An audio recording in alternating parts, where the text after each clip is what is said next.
Your cat suddenly bolts up your leg like you're a tree trunk, or leaps onto your chest out of nowhere and just sits there, purring.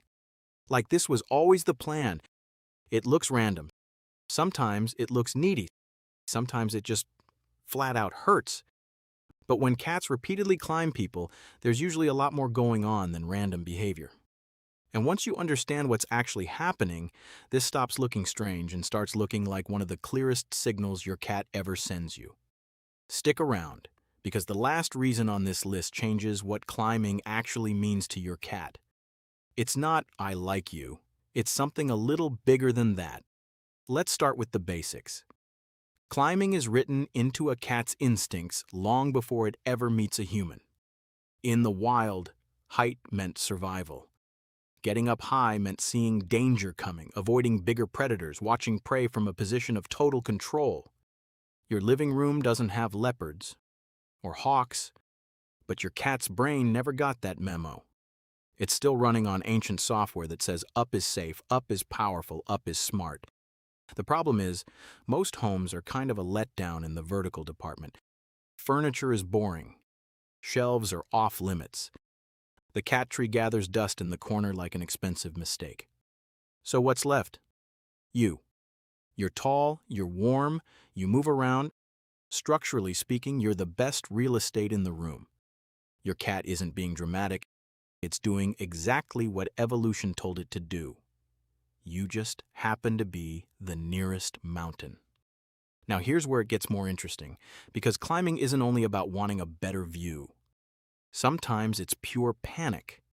If your cat suddenly bolts up your body after a loud noise, or a stranger walks in, or another animal startles it, that's not affection. That's an emergency. In the wild, the fastest way off dangerous ground is up. And in that split second, your cat's brain isn't calculating human denim, claws are rude. It's just registering. Closest tall thing. Climb. Now. So if you've ever felt tiny claws drilling into your jeans while your cat scrambles upward in a full panic, you weren't the target of bad behavior. You were the emergency exit. But not all climbing comes from fear. Sometimes the timing is almost the opposite of scared. Ever notice your cat is way more likely to climb you when you're standing and moving rather than just sitting still? That seems backwards if you think of it purely as a safety thing. Here's the twist. Standing changes your whole presence in the room. You're taller, you're active, and whatever you're doing with your hands suddenly looks fascinating from down there. Climbing you while you're upright gives your cat a front row seat to whatever's happening at your eye level. Cooking, folding laundry, answering the door. It's less "I need safety" and more "I refuse to miss this." Your cat spots an opportunity for a better vantage point and takes it, using your leg like a ladder, with zero regard for your skin. Speaking of not wanting to miss out, this next one might be the most relatable of all. Why does your cat pick the exact moment you're busy on a call, cooking dinner, trying to put on pants, to suddenly decide your body is the place to be? This one comes down to something simple. It works. If climbing has ever gotten your attention before, even a distracted, "Hey, get down," your cat has learned that this move produces a reaction. Cats are excellent at pattern recognition, especially when the pattern ends in attention. So when you're distracted, a regular meow might not cut it. But climbing is impossible to ignore. Your cat has basically found the fastest button to press when it wants you looking at it instead of your phone. And once your cat actually gets up there, it doesn't usually stop at high enough. A lot of cats have one favorite landing spot, and for most, that spot is your shoulder. Why the shoulder out of every square inch available? It checks every box at once. Warm, elevated, smells like you, and it comes with an excellent view of the whole room. Basically, your shoulder is the penthouse suite. Some cats barely bother with it. Others treat it like a personal throne and camp out there like they're paying rent. That difference usually comes down to how the habit started and how early. Which brings up an important piece of the story. Age. If you've ever compared a kitten's climbing habits to an adult cat's, the difference is obvious. Kittens climb constantly, and almost anything counts as a mountain. Curtains, bookshelves, your leg while you're trying to make coffee before 8 a.m. This is mostly developmental. Kittens are testing coordination, exploring vertically, and instinctively chasing warmth and security wherever they can find it. And here's the catch. At that age, a kitten genuinely does not understand that human skin isn't bark. Those tiny claws aren't malicious. They're just enthusiasm with terrible aim. The tricky part is what happens next. If that climbing gets rewarded with attention, laughter, or even just tolerance, it doesn't fade out with age. It quietly graduates. Kitten habit becomes full-grown cat habit, claws and all. Now let's talk timing again, because there's one moment that seems to trigger climbing more than almost any other, right before feeding time. If your cat suddenly turns into a determined little mountaineer the second you walk toward the kitchen, say it, that's not coincidence. Cats are remarkably good at recognizing patterns tied to food.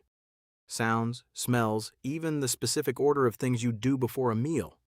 Climbing in this context is part excitement, part urgency, part outright strategy. Getting physically closer to you means getting physically closer to the food.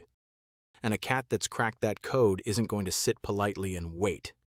It's going straight up your leg, straight into your lap, straight into your personal space until dinner shows up.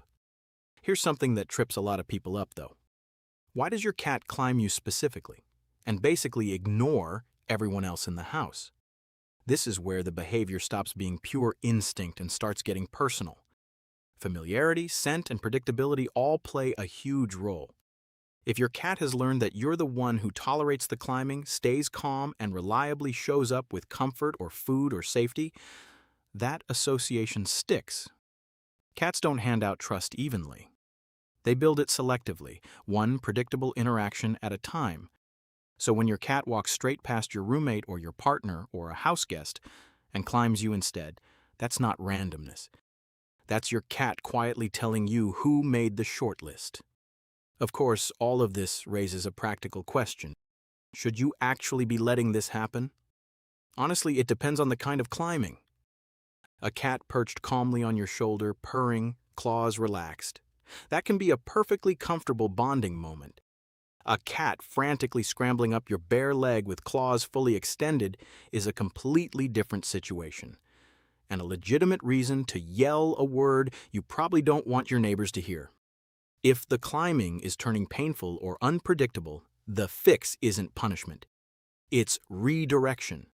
Cat trees, wall shelves, window perches, they give your cat a legitimate outlet for the same height-seeking instinct, without you having to personally serve as the only mountain in the house. Reward your cat when it picks those spots instead of you. Gently discourage the leg-scaling version. The goal isn't shutting the behavior down completely. It's just moving it somewhere that doesn't require a tetanus shot. Which brings us to the real reason behind all of this. The one that ties every earlier piece together. Your cat has other options.